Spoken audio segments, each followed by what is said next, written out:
Juego de pelota en la cultura azteca. Antiguamente llamado Tlachtli. Era practicado por los pueblos prehispánicos con fines religiosos. En el juego participaban dos equipos de 7 jugadores cada uno. Tenían un taparrabo llamado maztlatl, encima del cual se ponía una faja de cuero de venado. También usaban rodilleras, musieras, un casco y un guante hecho de cuero en la mano izquierda. El lugar de juego tenía forma alargada y estrecha, limitado por dos estructuras laterales o muros, en donde tenían un talud un poco inclinado. Y en la parte superior, en donde se encontraba un anillo o tlaxmalacatl. Esta se encontraba a la mitad del campo. En dicho juego se usaba una pelota hecha de caucho, de 10 a 12 centímetros de diámetro. Cada uno de los jugadores debían pegarle con la cadera, espalda, hombros, codos, rodillas o la cabeza. Para ganar el juego debería pasar por el anillo. Y el perdedor era decapitado. Juego de pelota en la cultura azteca. Los festejos de Semana Santa de Iztapalapa son patrimonio cultural intangible de la Ciudad de México. Desde hace 172 años. Millones de mexicanos y turistas extranjeros han rememorado en el Cerro de la Estrella de Iztapalapa, la Pasión de Cristo. Desde 1843 en el Cerro de la Estrella o Izachtepetl se conmemora. En 1833, los pobladores afectados y preocupados por la epidemia que asolaba a su comunidad, invocaron las imágenes de Cristo que se veneraban en sus respectivas ermitas de los barrios originales de Iztapalapa para que terminara la ola de muerte que se cernía entre sus familiares. A los pocos días, según cuenta la historia, la mortandad por el cólera cesó. Además del milagro de haber parado la epidemia. En San Lorenzo, uno de los pueblos de Iztapalapa, el Cristo invocado los favoreció con un agua milagrosa. Pues del pie de un ahuehuete brotó un manantial. Y con el agua que de ahí emanó curaron a los enfermos y a la gente de los pueblos del sur. Como muestra de su agradecimiento a Cristo por haber escuchado sus ruegos, los habitantes de esa región iniciaron la representación del Vía Crucis. Desde entonces, cada año, niños, jóvenes, adultos y ancianos de 8 barrios de Iztapalapa, San Lucas, Santa Bárbara, San Ignacio, San Pablo, San José, San Pedro, la Asunción y San Miguel salen a las calles a representar la Semana Santa. Es así como sus calles y colonias ubicadas en el perímetro del Cerro de la Estrella se transforman para representar el pasaje de Jesús. Los festejos le llaman Niñopa, o también Niñopan. Y es una antigua imagen del Niño Dios, tallada en madera de colorín, que desde el siglo XVI es venerada por los habitantes de los pueblos y barrios de Xochimilco. Es una imagen que no se guarda en un templo, y su culto está asociado a un sistema de mayordomías, en el que cada 2 de febrero una familia diferente toma a su cargo su cuidado y la atención a los fieles que lo visitan. Se le tiene respeto, pero también se le tiene cariño porque es un niño. Y, como a todos los niños, se le consiente, se le protege y se le rodea de un ambiente de fiesta y de regocijo. Dentro del calendario de actividades anuales de Xochimilco, relacionadas con la veneración del Niñopa, las posadas tienen un papel muy importante. Son las fiestas que se realizan desde el 16 y hasta el 24 de diciembre recordando la peregrinación que hicieron la Virgen María y San José que culminó con su llegada a Belén, sitio en el que nació el niño Jesús. Los festejos de cada una de estas 9 jornadas en Xochimilco son organizados por un donador o posadero, que es quien se hace cargo de todas las actividades de la fiesta que se llevan a cabo en diferentes momentos del día y en distintos puntos de los barrios y pueblos de la delegación.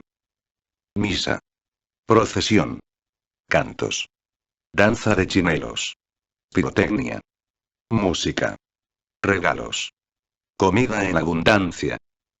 Se acostumbra que la gente le regale juguetes en agradecimiento a sus favores. Los mayordomos son cambiados cada año. Tienen que pagar todos los gastos de las fiestas y comidas en su casa. Existe una lista de espera para ser mayordomo de varios años. Ya que lo consideran un honor. Le llaman niñopa.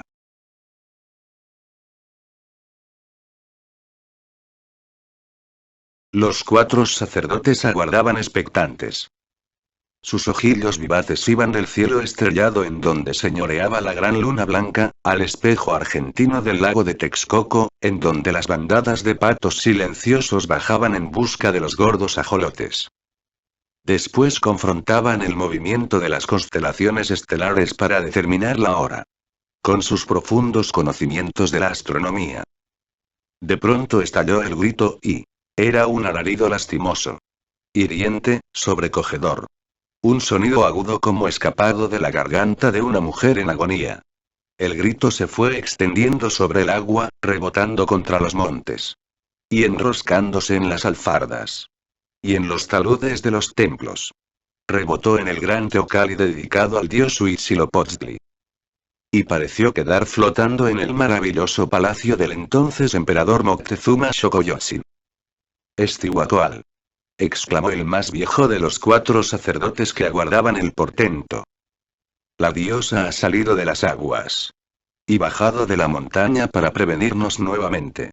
Agregó el otro interrogador de las estrellas y la noche. Subieron al lugar más alto del templo. Y pudieron ver hacia el oriente una figura blanca.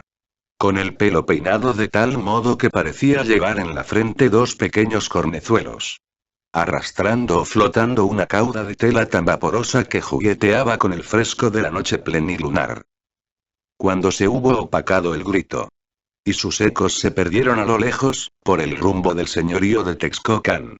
Todo quedó en silencio.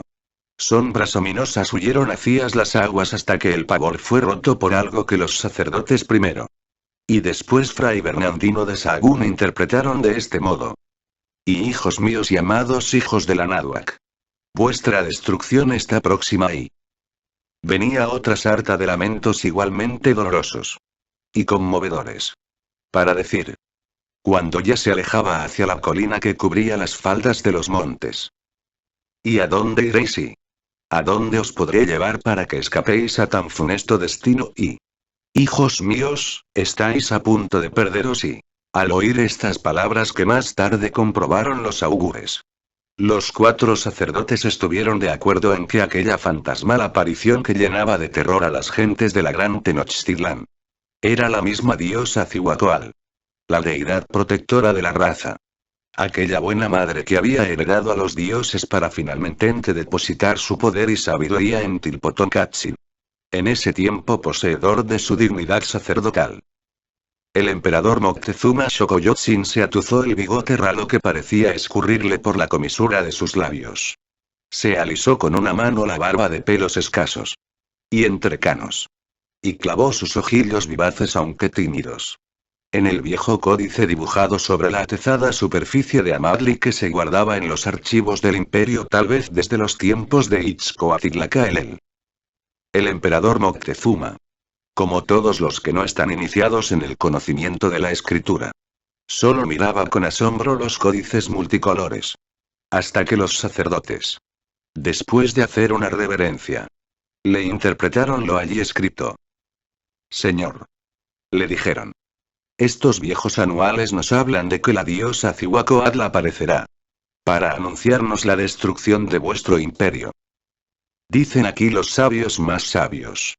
Y más antiguos que nosotros, que hombres extraños vendrán por el oriente. Y sojuzgarán a tu pueblo. Y a ti mismo. Y tú. Y los tuyos serán de muchos lloros y grandes penas. Y que tu raza desaparecerá devorada. Y nuestros dioses humillados por otros dioses más poderosos. Dioses más poderosos que nuestro dios Huitzilopochtli. Y que el gran destructor Tezcatlipoca. ¿Y que nuestros formidables dioses de la guerra y de la sangre? Preguntó Moctezuma bajando la cabeza con temor y humildad. Así lo dicen los sabios. Y los sacerdotes más sabios. Y más viejos que nosotros, señor. Por eso la diosa Cihuacoatl vaga por el Anáhuac lanzando lloros y arrastrando penas. gritando para que oigan quienes sepan oír, las desdichas que han de llegar muy pronto a vuestro imperio.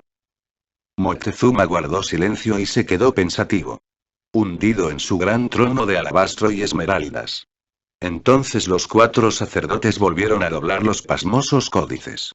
Y se retiraron también en silencio, para ir a depositar de nuevo en los archivos imperiales. Al llegar los españoles e iniciada la conquista, según cuentan los cronistas de la época, una mujer igualmente vestida de blanco y con las negras crines de su pelo tremolando al viento de la noche, aparecía por el sudoeste de la capital de la Nueva España. Y tomando rumbo hacia el oriente, cruzaba calles y plazuelas como al impulso del viento, deteniéndose ante las cruces, templos y cementerios, y las imágenes iluminadas por lámparas, para lanzar ese grito lastimero que hería el alma. ¡Ay, mis hijos! Y ¡ay, ay, ay! El lamento se repetía tantas veces como horas tenía la noche la madrugada en que la dama de vestiduras vaporosas jugueteando al viento, se detenía en la plaza mayor. Y mirando hacia la catedral musitaba una larga y doliente oración. Para volver a levantarse. Lanzar de nuevo su lamento. Y desaparecer sobre el lago. Que entonces llegaba hasta las goteras de la ciudad. Jamás hubo valiente que osara interrogarla. Todos convinieron en que se trataba de un fantasma que penaba por un desdichado amor. Bifurcando en 1000 historias los motivos de esta aparición que se trasplantó a la época colonial. Los románticos dijeron que era una pobre mujer engañada. Otros que una amante abandonada con hijos. Hubo que bordaron la consabida trama de un noble que engaña. Y que abandona a una hermosa mujer sin limaje. Lo cierto es que desde entonces se le bautizó como La Llorona. Debido al desgarrador lamento que lanzaba por las calles de la capital de Nueva España. Y que por muchos lustros constituyó el más grande temor callejero. Pues toda la gente evitaba salir de su casa. Y menos recorrer las penumbrosas callejas coloniales cuando ya se había dado el toque de queda. Los 4 sacerdotes. La orquesta típica de la Ciudad de México. O la típica, como se le conoce comúnmente. Es un ensamble orquestal. De los más antiguos en su país.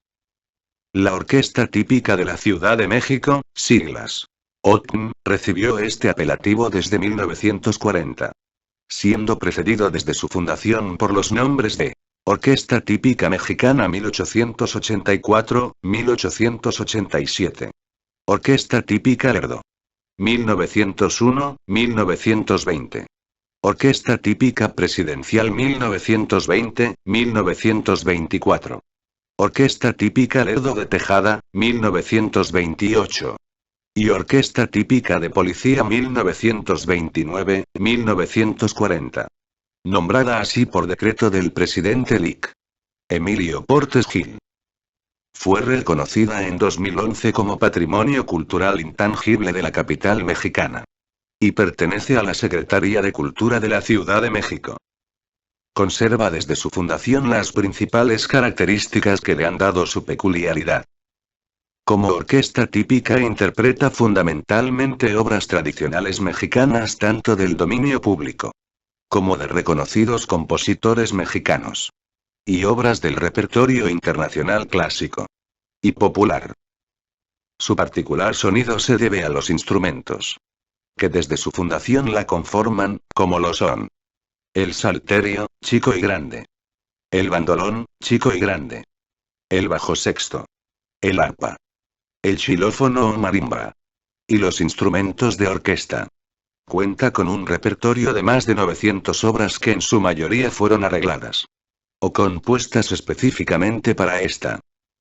Actualmente dicho acervo se encuentra a resguardo en el Archivo Histórico de la Ciudad de México. Desde sus inicios y hasta hace muy poco. Una de sus características primordiales era el traje típico mexicano. O de charro que posteriormente inspiró el vestuario del mariachi. La orquesta típica de ubicado al sur de la Ciudad de México. Tenamidla fue su nombre prehispánico. Y significaba lugar amurallado. Pues estuvo protegido por el Pedregal. Barrera natural de roca volcánica producto de la erupción del volcán Xitle. por sus características naturales y su bondadoso clima.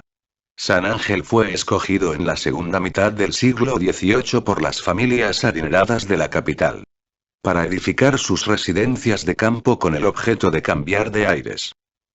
San Ángel fue la residencia de varios famosos como Capulina, Consuelo Velázquez, Juan Ferrara, Olga Breskin y Diego Rivera, entre otros.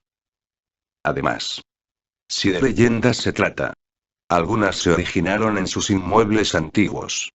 Se dice que en la Casa Blanca, por ejemplo, vivía una joven que tenía un novio, quien tuvo que salir de viaje pero prometió casarse al volver.